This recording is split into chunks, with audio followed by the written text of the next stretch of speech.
Olá, sejam bem-vindas, sejam bem-vindos. Hoje a gente vai ter uma conversa sobre os grandes filhos da pátria. Tá mesmo. Aí você bota um pi aí. Eu vou pôr. Eu sou Pedro Luiz. Eu sou Alexandre Ferreira. Olha, Alexandre tava pensando aqui hoje à tarde, né? Depois que o Alexandre mandou a pauta. E olha, pauta, como sempre, muito bem construída. Eu falo, cara, olha, que bom que eu só faço as capas e edito. Tá bom. E eu tava pensando assim, vocês precisam ouvir alguns outros programas depois de ouvir esse ou antes de ouvir esse. O primeiro deles é o Sociologia das Epidemias, não é, Alexandre? Sim. Seria bom ouvir esse programa. Sim, com certeza. Porque ele é uma base e ele consegue mostrar a gente antes da pandemia, assim, quando a coisa estava começando aqui no Brasil. Né? Depois tem que ouvir o Perplexidade e Esperança. Com certeza. Lembra, Alexandre? Sim, a gente tem que ouvir esse. A gente né? ainda tava bem esperançoso mesmo. Muito, muito, muito. E aí você ouve esse, em que a gente tá da vida. Ah, olha, Pedro, você pode escutar também A Pátria que Nos Partiu. Tem esse, rapaz, é mesmo. Tem. Lá atrás, eu acho que a gente fez um sobre a cultura do medo também, não foi? Ah, logo no comecinho. Logo no comecinho. Que também se liga com essa temática. E eu acho que o Mimizentos e Cyberativistas também. Também. Caramba, Alexandre, como a gente tá autorreferente hoje, que bonito, hein? A gente já tá ensaiando um ensaio. Pois é, olha que coisa bonita. Eu tô, assim, orgulhoso de como a gente consegue ser autorreferente, hein, Alexandre? Não sei se a gente consegue ser coerente. Não, isso não. Se você ouvir todos eles, você vai ver que coerência não é o nosso forte. Vai, Alexandre, vamos pro jogo. O jogo hoje é meu. Aí. Nós estamos aí, o Brasil, um lugar cheio de novidades. E então nós temos um teste do BuzzFeed a respeito de a respeito da nota de R$200. Caraca. Que é uma coisa que dificilmente eu vou ver. Já fizeram esse? Não é? Já fizeram. Qual elemento da nota de R$200 você é? Pedro, deixa... Tá vendo só, Deixa eu te frustrar que com certeza você vai ver essa nota. Você já viu uma nota dessa? Não, mas você vai ver. Deixa eu te explicar por quê. Porque o real tá desvalorizando, negão. Tá. A gente vai falar sobre isso. Então, daqui a pouco você tá comprando 5 pãezinhos com uma nota de 200. Não esquenta a cabeça. Eu não compro pão, Alexandre, porque eu faço pão, tá? Aí eu complico. Você vai comprar o quê? A farinha. Pedro. Farinha. A não ser que você já começou a plantar o trigo. Não, dá trabalho. Mas eu vou falar pra você que cada ida no mercado é um cheirinho de inflação chegando, né? Nem fala. Mas Paulo Guedes é competentíssimo, a gente vai falar sobre isso também. Hoje é pistolagem, né? Mas antes vamos fazer o teste do BuzzFeed. Vamos. Sobre qual elemento, não é? A gente aliás, que nota feia, que imagem mais horrível desse lobo-guará. Daquele cachorrinho magrelo. Cara, nem parece um lobo-guará de verdade, assim, que o lobo-guará parece um animal lendário, né, Alexandre? Não, parece um Pokémon lendário. É um animal mítico, Pedro. Assim, só pra você sentir o peso da coisa, ó. Guarani, Guaraná, Guará, pra você perceber o quanto que tá enraizado nas culturas indígenas Guarani, essa palavra, né, que é o vermelho, tem essa coisa do animal lendário e mítico. Cor de fogo. Lindo. E bonito, né? Lindo, rapaz. Olha, se você não viu ainda, procura aí lobo-guará, você vai ver imagens do lobo-guará andando. É a coisa mais fantástica. Parece um Pokémon. Mas chega, Alexandre. Vamos pro teste. Vamos pro jogo. Então, olha lá. O que nos leva a uma questão urgente. Você se vê representado na nova cédula? Aposto que sim, mas não do jeito que você pensa. E aí a pergunta A, escolha um bicho. E aí tem as opções: o jacaré, uma capivara, uma ema e uma pomba. Eu, paulistano como sou, vou escolher uma pomba. Bom, não, a pomba eu tenho medo. De todos aí é o que eu tenho medo. Rato de asa, né? Eu vou de capivara, porque de vez em quando aparece uma capivara no Rio Tietê e elas mostram que a natureza é maior do que a humanidade. Tá certo. Olha que bonito, hein? Vamos lá, pergunta 2 é sua. Escolha uma laranja. Queiroz. Pronto, escolhi. Ah, não, Queiroz, não tem Queiroz. aqui. Não tem. Tem desenhos de laranjas, de né? laranja. Laranja partida no meio, laranja partida em um quarto, um grupo de laranja. Não, olha que coisa mais sem sentido, né? Eu vou nessa laranja inteira aqui, Pedro, porque desgraça pouco é bobagem. Tá certo. Eu vou nessa laranja partida em um quarto, que é o jeito que eu como, né? Põe na boca, assim que nem o Vitor Corleone. Que horror. Vamos lá. Pergunta 3. Escolha um poder armado do país. Marinha, Aeronáutica, Exército ou Polícia Militar, Marinha. Eita. O resto não quero nem saber. Difícil, hein? Difícil. Porque tem umas que já tem que acabar, né? Eu queria que tivesse a que eu tô sugerindo, que é a do espaço virtual, mas não tem.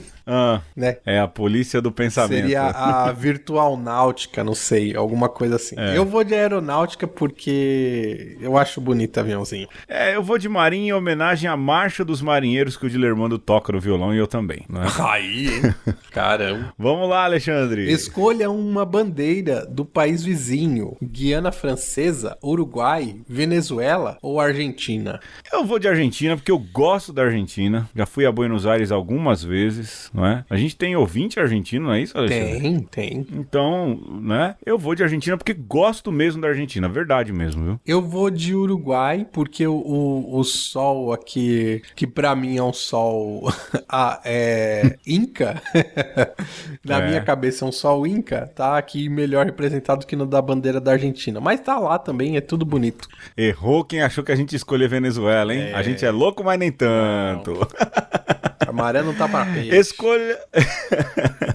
Escolha uma cédula antiga de moeda brasileira. Aí aqui tem uma de real, né? Tem aqui uma com Pedro Álvares Cabral, no tempo da República dos Estados Unidos do Brasil. Uhum. Tem uma com Oswaldo Cruz, de 50 cruzeiros, e uma com Dom Pedro. Isso. Né? De 5. Eu escolho a do Oswaldo Cruz, que mais do que necessário Oswaldo Cruz ultimamente. Né? Eu vou de Oswaldo Cruz também, Pedro, porque eu lembro que eu recebi mesada com essa nota. Então tem uma nostalgia boa. Uma nostalgia boa. E em tempo de antivacina, né? Oswaldo Cruz tá aí pra representar, né? Escolha um acontecimento importante de 2020. A prisão de Queiroz em Atibaia, já é top 1 pra mim. A pandemia do coronavírus, a crise de água no Rio ou a reunião ministerial de 22 de abril. Olha, páreo duro. Cara, que loucura, bicho. Eu vou de a prisão do Queiroz. Vai do Queiroz? Eu vou no Queiroz. A pandemia, né, meu? Mas essa reunião de 22 aqui é pra envergonhar qualquer brasileiro. Sim, cara. sim. Você chegou a assistir essa reunião, assisti, não? é uma data bem emblemática, né?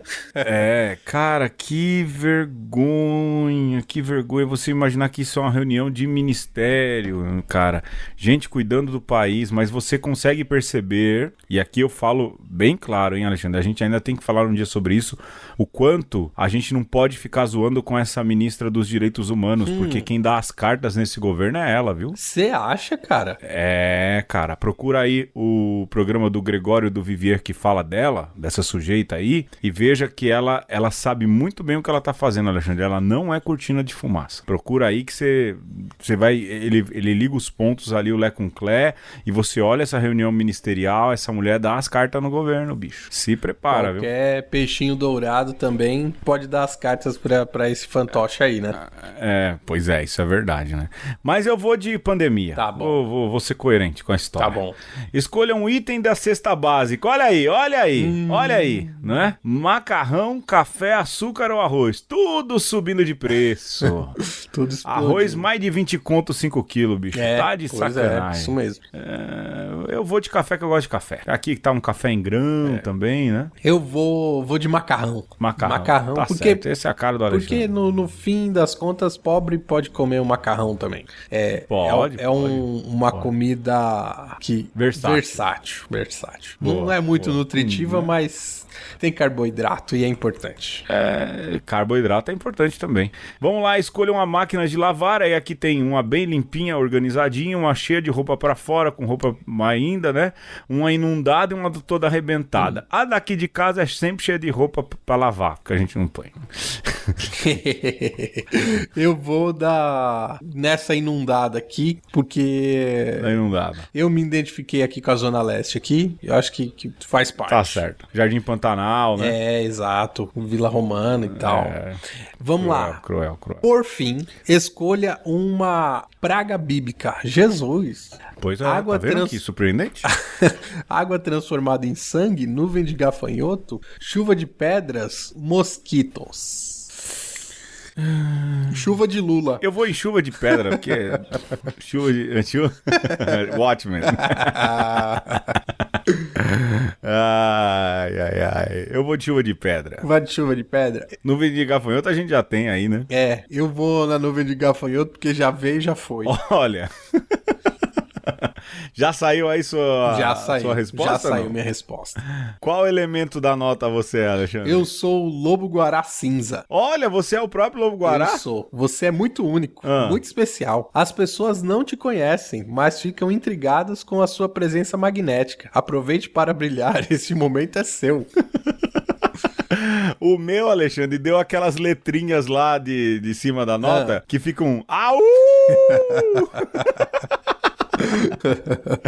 Você está sempre por perto do que importa e tem valores firmes, mas você tem dificuldade de se expressar e por isso as pessoas podem nem sempre entender suas intenções. Eu entendi. Vamos pro tema, eu achei verdadeiro. Vamos. Olá, sejam bem-vindas, sejam bem-vindos. Hoje a gente vai ter uma conversa sobre os grandes filhos...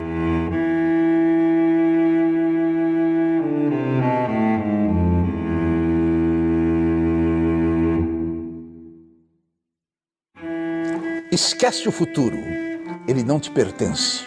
O presente te basta, mas é preciso ser rápido quando ele é mau presente e andar devagar quando se trata de saboreá-lo.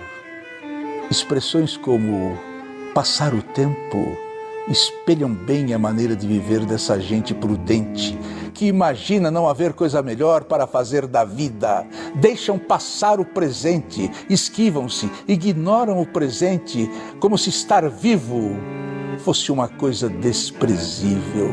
Porque a natureza nos deu a vida em condições tão favoráveis que só mesmo por nossa culpa ela poderia se tornar pesada e inútil.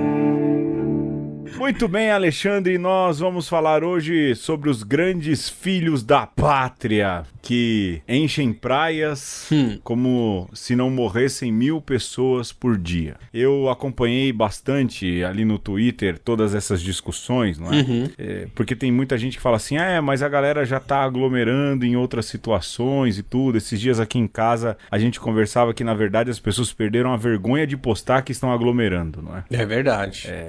Que talvez já estivessem fazendo isso há muito tempo e tudo mais, mas a grande verdade é que a gente vem vendo uma explosão de gente que tá agindo como se a gente não tivesse perdendo 1000 pessoas por dia. Não é o contexto, mas é a banalidade do mal lá da Hannah Arendt, né? Ela fala, lógico, em outro contexto de um cara sendo julgado porque era um burocrata do nazismo, mas como a gente banalizou tudo isso, a gente vem falando paulatinamente sobre essa questão, mas hoje a gente resolveu falar bastante sobre isso. Mas o Alexandre colocou aqui na pauta, é a única coisa que eu vou citar da pauta, viu, Alexandre? Tá bom. O resto a gente se larga todo, né? Que é uma realidade muito conflitante, eu dei até retweet, que são praias cheias versus ônibus cheios, né? Pois é, né? É aquela coisa, a gente se escandaliza com as praias cheias, mas ônibus cheio tá de boa, terminal de metrô, estação Praça da Sé cheia, ninguém se importa, talvez lá no começo a gente se espantava, mas depois, não tem o que fazer. E tem, né? Se cabe um espanto de ver a galera na praia, deveria caber um espanto também de ver ônibus cheios. E sobretudo de ver pobre, né, Alexandre? Exatamente. Porque quem tá indo nos busão é gente pobre que precisa lutar pra trabalhar, né, bicho? Exato, porque aí é que tá. Mas precisa ou é empurrado para, e ao mesmo tempo a galera da praia precisa ir pra praia ou vai vai porque não tem apreço pela vida dos outros e pela morte dos outros. E aí, Pedro, eu acho que quando você junta uma coisa com a outra, a coisa fica ainda mais monstruosa, porque você imagina que você ir pra praia numa situação como essa, enquanto muitas vezes você vai passar a sua semana inteira no home office, e aí quando chega no feriadão, você vai pra praia, lotar a praia, enquanto você sabe que tem alguém que passa a semana inteira pegando ônibus lotado e chega no final de semana tem que ficar confinado, porque inclusive não tem alternativa, ainda é mais brutal, né? Ainda é mais brutal, porque quando você pode, você se confina. Quando você quer zoar, você vai pra zoeira. Quando você sabe que tem seu irmão que não pode nem ir na praia. Sim. O Alexandre, os meninos do Corporação Cast estavam dizendo, num dos programas aí, que lá na favela não teve nenhum confinamento, não teve nenhum isolamento social. O baile comeu solto o tempo inteiro. Mas, cara, o princípio é esse. Ué, se o cara é obrigado a pegar o busão pra trabalhar o dia inteiro, porque ele é obrigado. Aí vem o liberaloide com esses discursos, né? Ah, mas ninguém colocou uma arma na cabeça dele pra ele trabalhar. Ah, é, o liberal idiota? Então quer dizer que se ele não quiser ir trabalhar, vai rolar? Ele vai ser sustentado na situação de Brasil? Vem com esse discurso idiota, não é? Vem com esse discurso imbecil. Ah, ele não foi obrigado. Foi obrigado sim, porque se o cara não vai trabalhar, sabe o que vai acontecer? Vai passar fome. Se o cara não sair pra trabalhar, ele não vai ter o sustento pra colocar nem o macarrão que a gente tava brincando ainda agora, nem coisa nenhuma no prato, mano. Aí vem com esse discurso liberaloide maldito, perverso, diabólico, do demônio, dizer ninguém obrigou. Lógico que obrigou, porque se o cara não vai pegar o busão, o cara não vai pegar o trem, o cara não vai pegar o metrô lotado, ele vai morrer de fome, ele não tem como. E aí o cara fala, pô, se estão me ferrando, eu não tiro a razão do cara que tá indo no baile, Alexandre. Sim. Não tiro. Sim. Desculpa. Não tiro, porque ele já tá sendo obrigado a se aglomerar. Aquilo que você falou. E no final de semana vai ficar o quê? Trancado dentro de casa, cheio de gente? Agora, em contrapartida, né? Eu vou parar de falar agora. Eu tenho uma amiga que gerencia pessoas, né? Certo. E ela falou, tá todo mundo no home office, mas quem tiver na praia, acabou o home office agora. Postou fotinho na praia, pagando de gatinho, acabou o home office. E sabe, bati palma. Tá certo. Porque assim, é fácil fazer home office na semana, como você falou, e depois ficar atacando horror. Ainda bem que tem gente com esse tipo de consciência. Hoje eu tô, olha, programa Aracide Almeida adiantado, hein, Alexandre? Pedro, sinceramente, eu não passo pano pro cara que vai no baile funk, né? E muito menos passo pano pro cara que vai na praia lá do Guarujá. Acontece que também não dá pra gente ser hipócrita e pensar assim, porque o isolamento é necessário e sem isolamento a gente vai tudo morrer, porque, bem da verdade, a gente sabe que o isolamento total que deveria ser feito é impraticável no mundo urbano, porque a nossa vida é interdependente. A gente sabe que se todo mundo parar de verdade, e se não for uma parada racional no sentido de racionar mesmo que se tem, é impraticável, né? Se todo mundo não apertar o cinto, acontece que eu entendo, ainda que eu não passe o pano, eu entendo que o cara, como você falou, que trabalhou a semana inteira, ele já entrou num modo de que, se tivesse que acontecer, já tinha acontecido. E já normalizou a situação, né? E... É nesse sentido que eu tô, entre aspas, passando pano, Alexandre. Nesse sentido, viu? Não, pra não acharem aí que eu tô favorecendo o baile, até porque quando eu tava no Heliópolis, era um dos caras que mais combatiam o baile, né? Mesmo sem pandemia. E assim, um absurdo, digamos, não justifica o outro, né? Mas com certeza tem uma culpa maior quem tem mais instrução e quem tem mais possibilidades, Pedro, de enfrentar aí um hospital particular, né? De passar uma UTI, passar um tempo numa UTI 5 estrelas, entendeu? Então, a questão é essa, né? Que quem não respeita o distanciamento ou tem absoluta certeza da morte ou tem absoluta certeza que vai se safar. E esse que é o ponto. Sensacional. Porque muitas vezes esse pessoal que vai no baile funk, ele tá mais nesse ponto do desespero total de que, daqui pra amanhã eu não sei qual é que vai ser, então eu vou botar a minha vida em risco mesmo porque porque eu não tenho muita perspectiva. Que, aliás, se você for pensar, é a lógica do baile funk desde antes da pandemia, né? Se você pensar, por exemplo, no Heliópolis, uma realidade que a gente viu de perto, de jovens que se acabavam ali no lança-perfume, no uísque com Red Bull. Isso pra começar, né? Na saída. Pra a porta de entrada do baile funk. Você deve ter visto muitas vezes os jovens dando PT com a cabeça na guia depois de uma noite daquele som estrondoso e horroroso ali. Quer dizer, se você se dispõe a um tipo de diversão como esse, o seu nível de desespero e desencanto com a vida tá mais de 5.000, como já diria o Goku. Mas Alexandre, isso não acontece só no Heliópolis, né? Vila Madalena, que é o oposto disso, também rola. Sim. E assim, essa galera que tá indo pra praia, por exemplo, é isso também. Ou não tem medo de morrer, ou já perdeu qualquer referência em relação a respeito de vida, seja próprio, seja do outro. Agora, vamos falar a verdade. Quem é mais filho da pátria? Quem tem absoluta certeza da morte ou quem tá contando que vai se salvar, Pedro? Cara, quem é mais filho da pátria, eu acho que é o cara que tá contando que vai se salvar, porque no fundo, ele é um filho de uma pátria negacionista. Sim. Ele vai contra todas as evidências. Tem 1.000 pessoas morrendo todo dia, ainda vem uns babacas colocar aí, questionar vídeo de internet. Cara, todo dia eu tô vendo esses fact checks aí, né? Checagem de fatos, dizendo é mentira que estão escondendo o número, é mentira isso, aquilo. Quer dizer, quem tá nessa aí, entendeu? Eu tenho pra mim que é bem filho da pátria, cara. Bem filho da pátria. E essa certeza de que o dinheiro compra tudo, sabe? Sim. Compra sua lancha, compra o seu jet ski, compra a sua saúde, compra a sua diversão. Acontece que não compra, né? Talvez até aumenta suas chances de sobrevivência. Só que isso não garante nada. Só que, assim, numa situação como essa, em que tá um monte de gente morrendo e você fica se garantindo na grana que você tem, você é um filho de uma pátria que tá acabando com aquilo que a gente pode chamar de sociedade. Mas, Alexandre, não é que eu vou de novo passar o pano, não é isso. Mas o cara que tem a grana, não é? E aí vive a lei do mercado e a vida, e ele sabe que porque ele tem mais conta bancária, a vida dele vale mais. A gente sabe que é isso, não é? A gente sabe que é isso. E a gente vai aprendendo um pouco mais conforme a gente vai vivendo.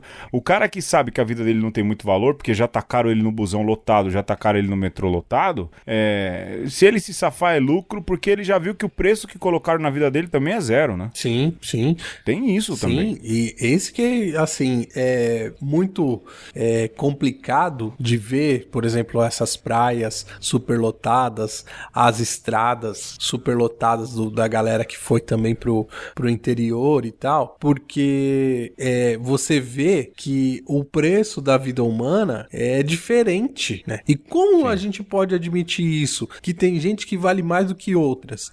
Enquanto não tinha essa situação, Pedro, do isolamento, do distanciamento social, isso estava, digamos, camuflado, né? Enquanto não se tinha essa súplica, gente, por favor, fique em casa, isso era, digamos, escamoteado, né? Você sabia que tinha gente que podia ir pra Praia Grande e tinha gente que podia ir lá pra Maresias. E quem vai pra Maresias fala assim, Deus me livre ir pra Praia Grande, entendeu? E aí quando você vai tomar uma cerveja na Praia Grande, você paga um preço. Aliás, você compra um tipo de cerveja. Quando você vai lá em Maresias, você vai pagar um outro preço na cerveja e um outro tipo, uma outra qualidade. E tudo isso significa que você tem uma diferença das pessoas e que a gente convive com isso muito tranquilamente. Hoje, tá difícil de conviver. Tá, cara, tá. Eu vou te falar que, olha, bicho, eu dou graças a Deus que a minha continha no Instagram só tem amigo e parente. Aliás, só tem parente. Obrigado pela parte que me toca. Imagina, você é meu irmão, né, cara? Mas assim, mas é verdade.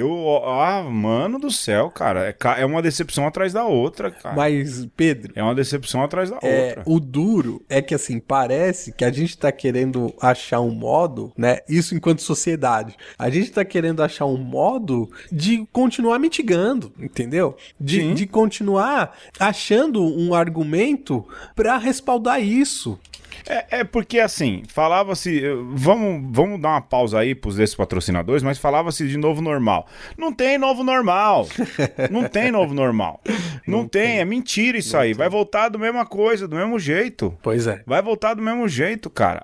Eu vou aqui colocar de novo a Naomi Klein, né? Sim. Eu vou entrar no meu clichê, mas é uma das minhas autoras favoritas. Ela fala, os grandes especuladores rezam por uma tragédia, porque é aí que esses filhos da pátria ganham mais ainda. Sim. Então, o que tinha de gente rezando por uma desgraça dessa, pra passar a boiada, não tá no gibi. Ô, Alexandre, antes de entrar nos despatrocinadores, fazer aqui, a gente olhar a nossa quarentena, né? Sim. Eu vou falar por mim aqui rapidão, né? Eu mudei, né? Deixei o ministério, então precisei me mudar e aí fiz quarentena. 15 dias aí, não vi ninguém, isolado dentro de casa.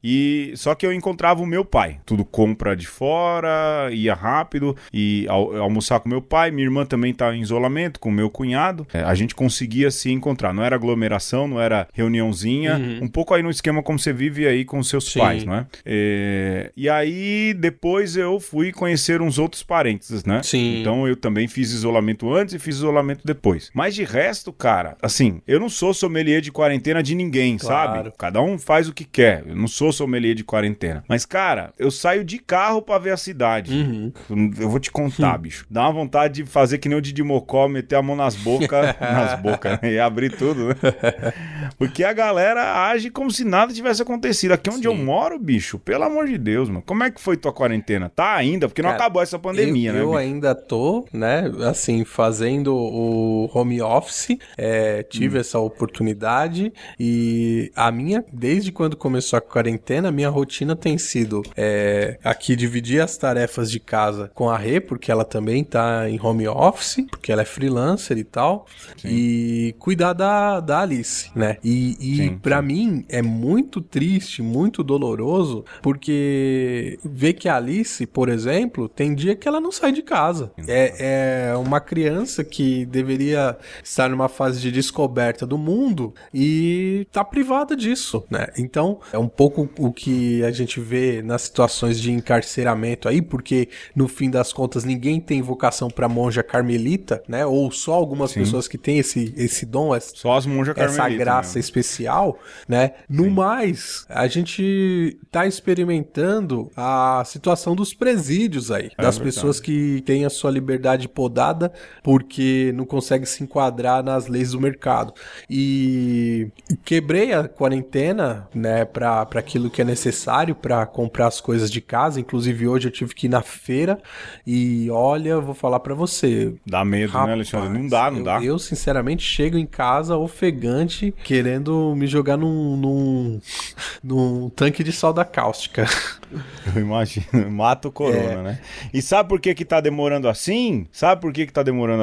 Porque tem gente que ficou aí brincando com a minha vida e com a dos outros. Enquanto teve gente que trabalhou pra caramba. Um exemplo desse, e aqui a gente vai pros ex-patrocinadores, é o próprio irmão do Alexandre, que trabalha no metrô. Pois é. Ele precisou furar a quarentena por obrigação. E não tem liberaloide que fale uma bobagem dessa, né? Fez porque quis. Não, é o trabalho do cara. O cara é pai, o cara tem uma família. Só que tem uma aí, Pedro, que é preciso ressaltar, porque a categoria tentou pleitear aí uma paralisação e tal, um regime diferenciado, e essa categoria que luta por um transporte público de melhor qualidade é que acaba sendo criminalizada, que você vê a galera aí reclamando, porque esse povo aí tem regalia de funcionário público. Aí o seu Doriana aproveita desses tipos de coisa, quer dizer, faz o pessoal trabalhar como se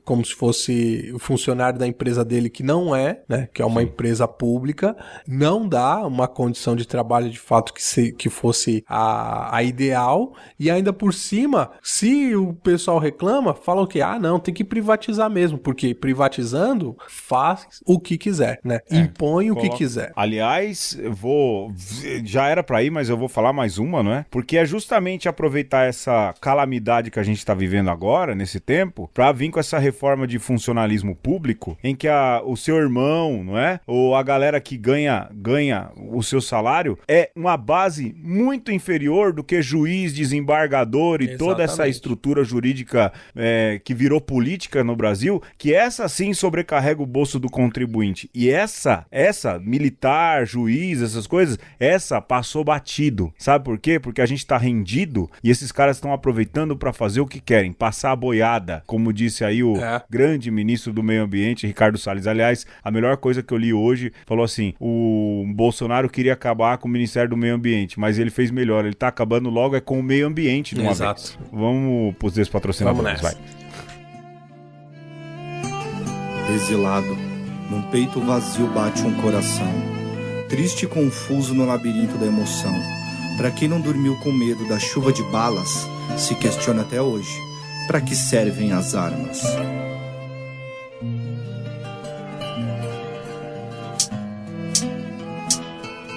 Num cômodo os ratos se tornaram amigos, baratas testemunham a queda de um homem deprimido. Solidão às vezes pode ser mais triste que a fome, o desprezo fortaleceu sem pena. Eis o homem escondendo as lágrimas, coberto pela vergonha. Os pesadelos são cruéis, se não dorme não sonha.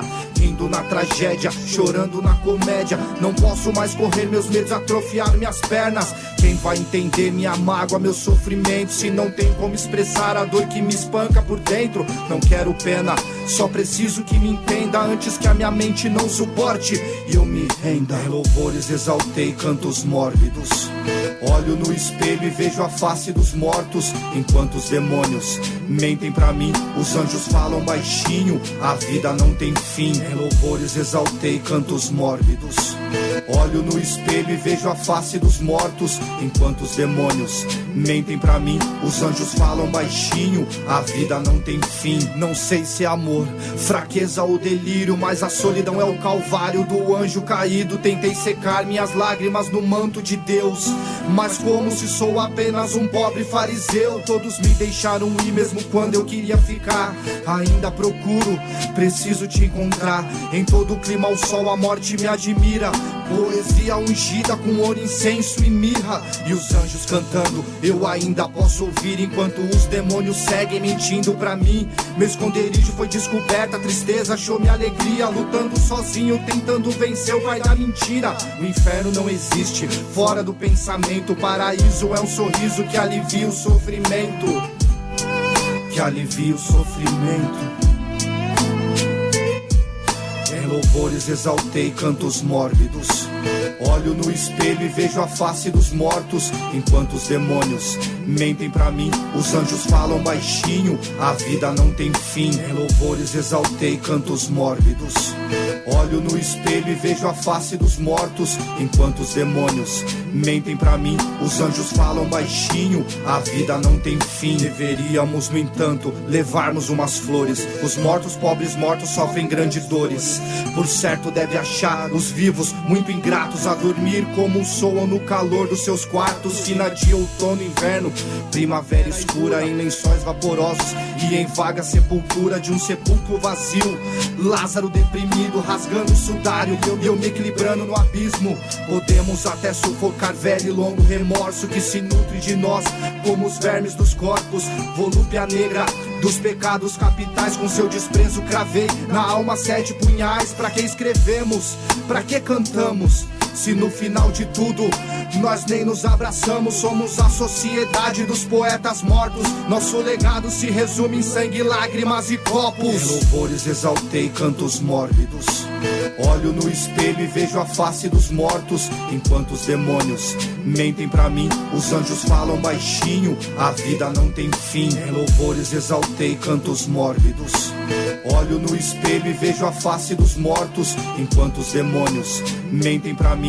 Os anjos falam baixinho, a vida não tem fim. Em louvores exaltei cantos mórbidos, olho no espelho e vejo a face dos mortos, enquanto os demônios mentem pra mim. Os anjos falam baixinho, a vida não tem fim. Em louvores exaltei cantos mórbidos, Olho no espelho e vejo a face. No episódio de hoje, nós estamos falando dos grandes filhos de uma pátria que estão aí furunfando em plena pandemia, enquanto a gente está tentando sobreviver, né? Sem o menor apreço nem pela vida e nem pela morte dos outros cidadãos, né? Dos outros compatriotas. Sim. E, Pedro, a gente falava aí da questão das praias e dos ônibus cheios, mas tem uma outra realidade contrastante que também, assim, me incomoda toda vez que eu tenho que sair de carro, que é parar num semáforo, e aqui na Avenida Anhamelo isso acontece direto, vem o pessoal te entregar um panfletinho dos empreendimentos imobiliários, sabe? Aí Sim. Você olha aquele pessoal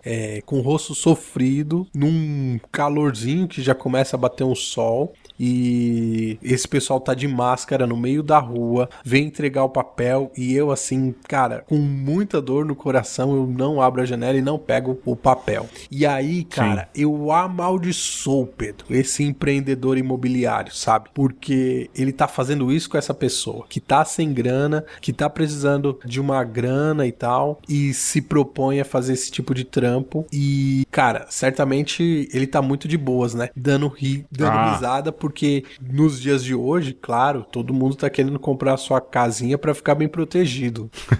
O seu Cirela tá tranquilo, fião. Fica tranquilo. Assim, Alexandre, e o mais impressionante, eu entendo isso que você fala, é que aumentou muito o número de gente, você fala aí da galera trabalhando, né?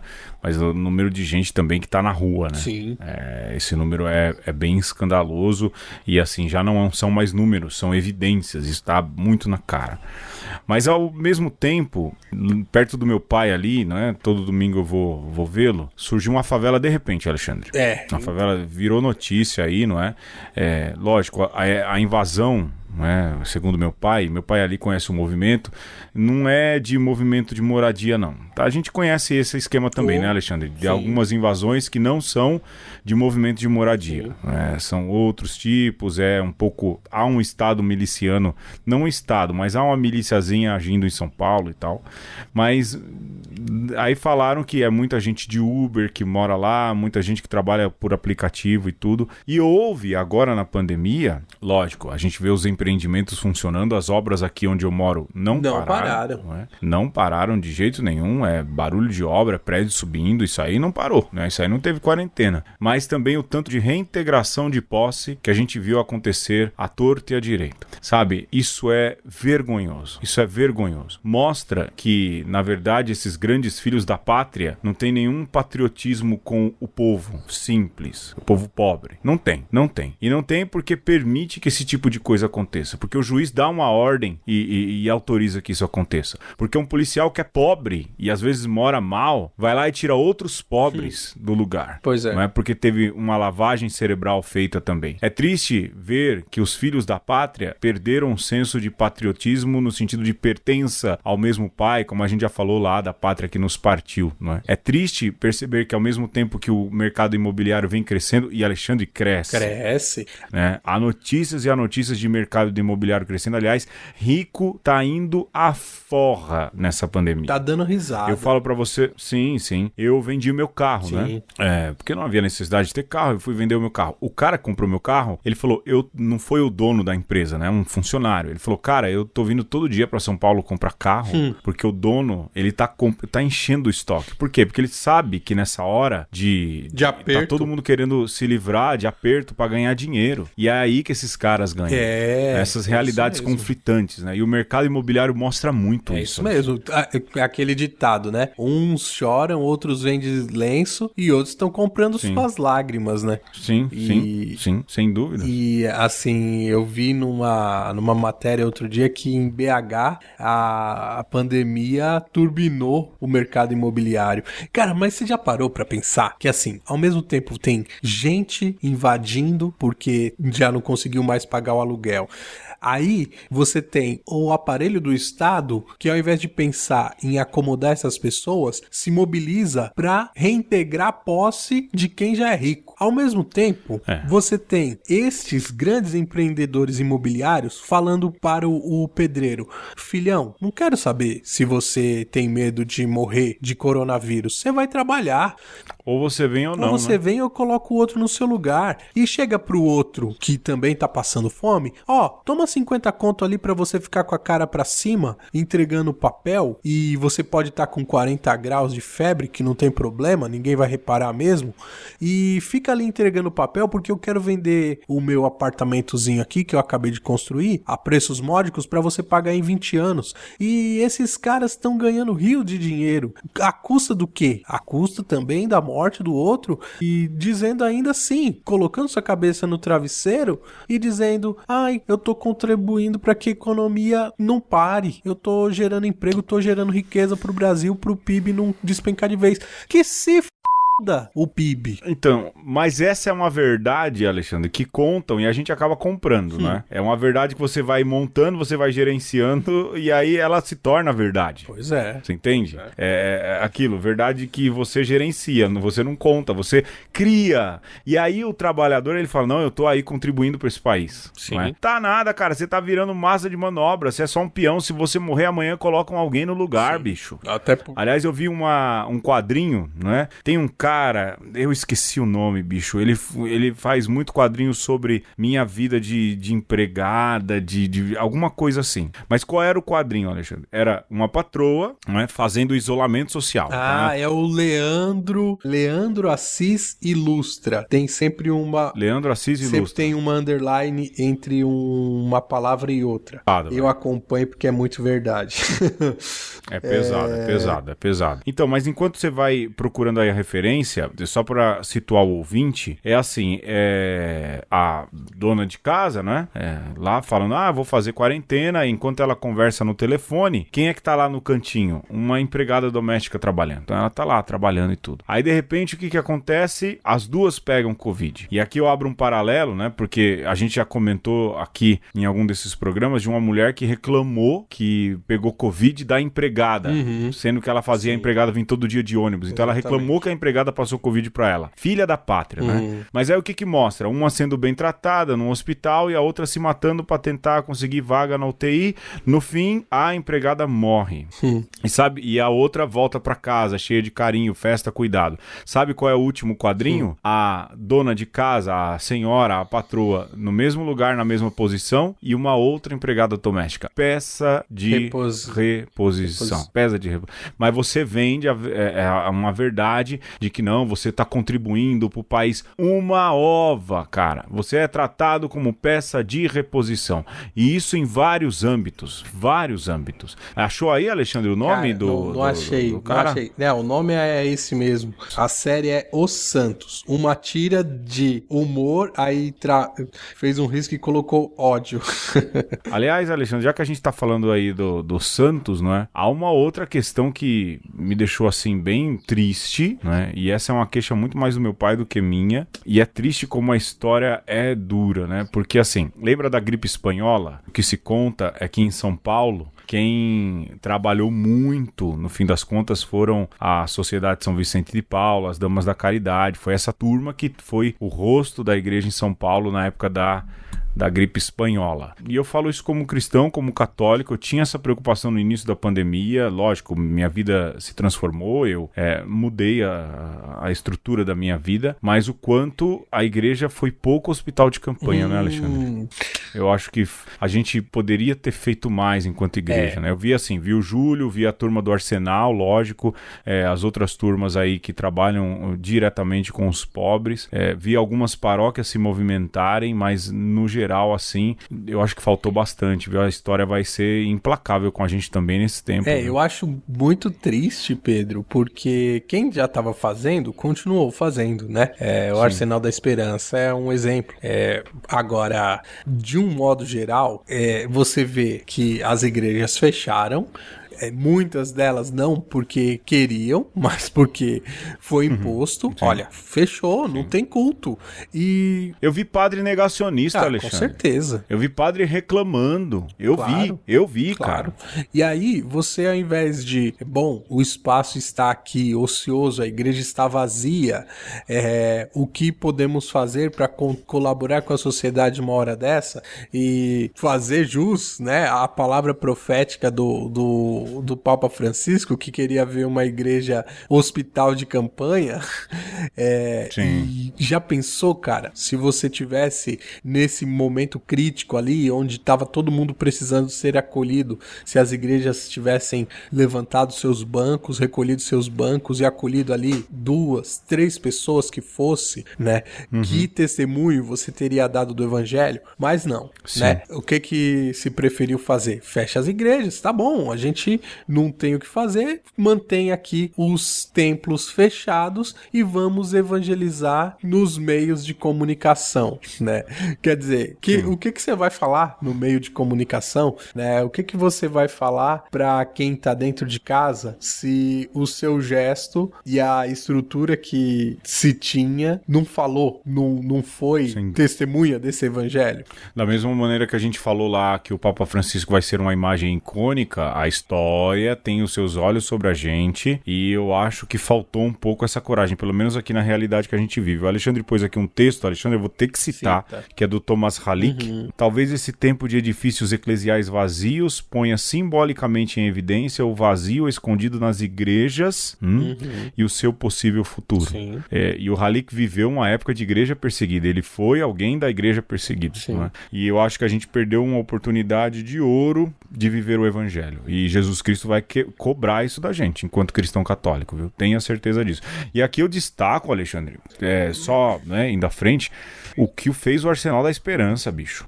Os caras se trancaram lá com 1000 caras, entendeu? Falou, quem quiser fazer quarentena, vem e cola com a gente. Os caras arrumaram videogame pros caras jogarem. Exato. E até a gente fez campanha aí pra ajudar, e os caras atravessaram, foi a Arca de Noé, bicho, um sacrário. Entendeu? Isso vai entrar pra história, mas foi só o Arsenal que fez, cara. Mas vai entrar pra história, pra quem quiser saber esse lado da história, né, Pedro? Isso que é o duro. E é também muito contrastante, porque exatamente nesses dias que a gente tá gravando, tá passando lá no Senado uma lei de perdão de dívidas de igrejas, né? Pois é. É mais de 1 bilhão e tem igreja que tá sendo perdoada. Não que talvez até não devesse ter algum perdão e tal, mas acontece que num momento de crise, era um dinheirinho que seria bem-vindo, né? E você pensa assim, bom, então essas igrejas estão revertendo esse dinheiro pro bem, estão ajudando, se transformaram em hospital de campanha, mas você não viu isso também em nenhuma igreja católica ou não, né? Nem evangélica. Não. Talvez essas escondidas de periferia, talvez, né? Talvez, porque a gente sabe como é que o canto é diferente, não é? Eu acho que as igrejas na periferia, assim, eu vi um artigo aqui do Padre Antônio Lisboa, que eu já citei esses dias, né? De como a comunidade se mobilizou em ajudar. Eu vi no Heliópolis essas movimentações, mas essas vão ser as que vão, vamos assim dizer, não vão entrar na contagem da história. Tinha igreja que dava pra fazer muito mais. Então, mas tinha igreja que dava pra fazer muito mais. Essas igrejas que foram perdoadas é exatamente essas das franchises, do televangelismo e que gasta muito dinheiro, né, Pedro? Tendo que pagar canal de televisão, então, de fato, precisa ser perdoada. Quebraram. Porque afinal, teve uma galera que quebrou. Afinal de contas, quem é que precisa de casa, de teto, se você tem uma televisão passando o R.R. Soares 5 horas por dia na grade da TV aberta, né? Que é uma vergonha, vamos falar a verdade, é uma vergonha a TV aberta do Brasil hoje, que só tem evangelizador evangélico e católico, vendendo o livro, o canal de TV, o terço, né? Vendendo a si mesmos e não evangelizando. Vendendo uns milagres frajutos e um dinheiro tremendo, terrível para pagar satélite, para pagar concessão de televisão que deveria ser gratuita e deveria servir pra educação, sim, pro conforto das pessoas e não serve pra nada disso. Grandes filhos da pátria divina, né? Sim. Olha, receberam um perdão de dívidas, mas fico pensando que se não se arrependerem de coração sincero, não vão receber o perdão de quem é generoso no perdão, que no caso é Deus, não é? Eu acho que houve muita ação boa, mas são nas periferias, não é? A galera que se movimentou. Há muita estrutura grande que dava para ser usada e não foi. E as mesmas de sempre, né, Alexandre? Que dominam, a gente sabe que dominam pelo poder financeiro, e isso até em âmbito católico acontece. Essas aí vão continuar, não é? Vão continuar fazendo o que sempre fazem. Vão levar a igreja para esse tipo de história. Uma história que vai ser empobrecida, que vai empobrecendo o evangelho, e é uma pena que isso aconteça. A gente vai entrar para a história muito mais pelas omissões do que por esses casos pontuais ou bastante abrangentes, mas bem pulverizados de gente que tentou fazer alguma coisa para mitigar o sofrimento dos outros, né? Não tem como você não olhar para a situação que o Brasil tá vivendo e o mundo tá vivendo e você não pensar assim. Poderia ser diferente, né? Poderia ser uma realidade menos sofrida em todos os sentidos. Só que a gente continua imaginando que esses caras que não fizeram nada até agora e não fizeram nada desde que o capitalismo tá aí, eles vão resolver os problemas da nação, do mundo, da sociedade. Não vão, né? Ou a gente se converte e acha uma saída diferente, ou a gente vai ficar repetindo aí os erros um atrás do outro, né? É a ideia lá que o novo normal é um slogan do Partido Novo. Porque é verdade, cara. O novo normal vai ser o mesmo de antes, cara. Porque parece que a gente quer voltar pra isso, pra essa cangalha no pescoço, pra esse sistema de dominação em que trata o pobre como peça de reposição, entendeu? Uma fé que não é libertadora, que não ajuda a pessoa a crescer, é uma fé alienante, um televangelismo, realidades conflitantes, abismos cada vez maiores. A gente tinha soluções. Pega o roteiro do Papa Francisco, a gente falou isso em Perplexidade e Esperança, sim, né, Alexandre? Pega o roteiro do Francisco ali para reconstruir essa sociedade. A gente tem um gênio como Papa na igreja, né? Bom, se nós católicos às vezes não valorizamos, o que dirá o mundo que não é obrigado a ser católico e nem aceitar o que o Papa diz, não é? A gente tem de verdade as soluções, cara, mas a gente tá perdendo a oportunidade. E o evangelho já alertou pra gente que essa ideia de novo normal é uma balela, porque Jesus já dizia, vinho novo, odres novos. Não adianta querer colocar vinho novo em odre velho. E se você for pegar aí o que nós estamos vivendo em termos de sociedade, esse massacre que são essas tais de leis do mercado, esse massacre do mais pobre, esse constante espezinhar alguns para que alguns continuem tendo aí a sua oportunidade de curtir a sua praia no litoral norte paulista muito de boas, se a gente continua com essa sociedade estruturada desse jeito, a gente não tem saída. A gente não tá nem resolvendo o problema de pandemia e nem resolvendo os problemas sociais e nem com perspectiva de uma continuação daquilo que é a própria humanidade. Essa é que é a verdade. Mas a gente perdeu totalmente o senso de fraternidade, de humanidade, do que é viver como irmãos. Olha, é duro, não é? A gente deixou de ser, quem falava muito isso é aquele lá que escreveu sobre ética, como é o nome dele? O Michael Sandel, que a gente deixou de ser uma economia de mercado para se tornar uma sociedade de mercado. Onde tudo tem preço, onde tudo tem valor. E aí quem manda são as leis do mercado. Cara, isso é triste, porque as leis do mercado estão moendo gente que nem carne. 60% das mortes de Covid, eu acho que, me corrijam se eu estiver errado, é de gente preta e parda da periferia. A gente falou isso lá no começo, no Sociologias da Epidemia. A gente tinha, e a gente que nem é cientista da área, a gente cantava essa bola e aconteceu, sabe? Por quê? Porque a gente precisa salvar o mercado. Uma ova, não é? Uma ova. A gente virou... Sabe qual é o Deus desse nosso tempo? Não é Jesus Cristo. E é um perigo porque esse Deus tomou conta também da gente de fé, porque a gente tem que molar vidas no altar do capitalismo para continuar fazendo esse Deus não nos deixar morrer? Quem é que manda no mundo, meu Deus do céu? Mas aí é que tá, né, Pedro? Porque aí você não tem sociedade, na verdade. Você tem um mercado. E não a ideia de sociedade, de mercado, ela já tá errada, né? Porque sociedade significa que os animais ali da mesma espécie, eles estão colaborando para a sobrevivência do bando, né? Os animais sociais, seja a alcateia de lobos, seja as abelhas, que sejam, né? Tem ali as funções definidas para que o coletivo sobreviva. Só que no mercado, você deixa de lado esse elemento fundamental que é o somos todos iguais. Fazemos parte de um coletivo. E aí o que você tem? As relações humanas mediadas pelo dinheiro. E Pedro, quem é que gosta disso? Quais são as relações humanas que nós gostamos que sejam estabelecidas pelo dinheiro? É intolerável, né?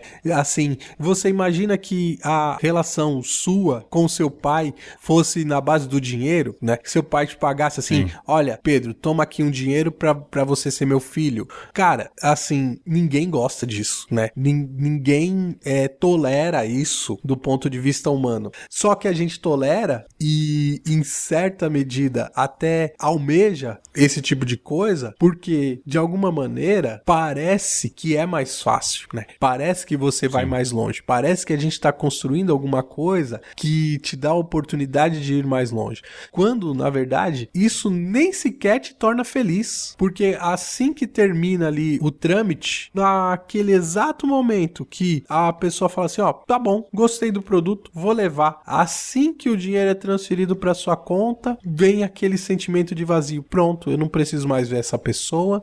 Esse bem que eu entreguei, ele não me pertence mais, então você leva embora, que isso já é seu e você tem a propriedade de agora em diante, e fica o vazio total, né? Então, é um tipo de sociedade, se é que a gente pode usar essa palavra, doentio. Nós estamos doentes e não estamos achando meios de cura, porque tem alguns que não querem a cura, querem continuar esses mortos-vivos aí que predam o planeta e que não vão abrir mão. É aquilo que o Francisco dizia, né, que a gente achava que ia conseguir viver doente sem manifestar nenhum sintoma, e aí tá aí o Covid, né, que é resultado desse jeito, dessa sociedade, e infelizmente a gente perdeu uma oportunidade de ouro de transformar as coisas. E é isso, né, daquilo que você tá falando, me parece que a gente vai chegando nessa conclusão. Estamos nos tornando uma humanidade assintomática. Não sente cheiro, não sente gosto, não sente pena e não sente nada, né? Pode enterrar, pode acabar, porque tá fazendo peso em cima do planetinha azul. É isso, né, Alexandre? Olha, vocês desculpem aí qualquer coisa, né? Mas algumas coisas precisavam ser faladas, sobretudo agora em que parece que, pelo menos na cabeça de muita gente, liberou geral. Não liberou. A gente continua com um número altíssimo de gente morrendo. Pais, mães, amigos, filhos. Eram pessoas, são nomes, são histórias. A gente tá deixando passar. A gente tá pensando só no nosso, na nossa diversão. Mas lembrar também que tudo isso vai ser cobrado na sociedade, vai ser cobrado na história, mas ainda vai ser cobrado por Deus. Deus vai apresentar essas nossas atitudes no último dia, e se isso nos bota algum medo, alguma preocupação, a gente estaria agindo de maneira muito mais fraternal. Alexandre, tá bom, né? Tá bom. Já deu, né? Tá bom, e vai dar certo, assim, vai. Nem que seja pra gente... A forceps. Nem que seja no forceps, nem que seja pra dizer assim, olha, passou, né? Quem sabe aí quando os lagartos evoluírem e falar, teve aí uma raça de mamíferos Sim. que passou por aqui, fez grande coisa. E que conseguiu sucumbir não pro vírus, sucumbiu pra ela mesma. Essa é a grande verdade. Sim. Nós não estamos sucumbindo nem a economia nem as pessoas pro vírus. Nós estamos sucumbindo a nós mesmos e aos nossos projetinhos pessoais. Sim, e coragem os répteis vão fazer melhor. E há sempre alguma esperança. Sempre. Olha, gente, desculpa, obrigado por quem partilha. A gente promete que semana que vem... A gente pode falar do que vai falar de semana que vem? Não pode, né? Não pode. Eu acho que pode até, Pedro, porque, assim, gente, tá previsto pro 140 um Conversa Conosco, né? Um programa com os ouvintes. E então, se você tá aí com alguma coisa entalada aí que queria nos dizer, é a hora e a vez. Manda já que vai ser lido no próximo. Pela primeira vez a gente tá... Não, e tá chegando o 150, né, Alexandre? A gente tem conversado 150 verdade. Também, né? Especial Aracide Almeida? A Aracide Almeida, será? Então a gente tem que pensar como vai ser, hein? Eu sou a favor de ser um especial Aracide Almeida, já que a gente fez o Renato Barbosa, o Ari Toledo, a próxima Aracide Almeida e quem sabe a próxima Pedro de Lara. Mande suas sugestões. Mande, olha, até semana que vem, um beijo. Um abraço e um aperto de mão, juízo, se puder fique em casa, mas se sair usa essa bendita dessa máscara. É isso. Tchau.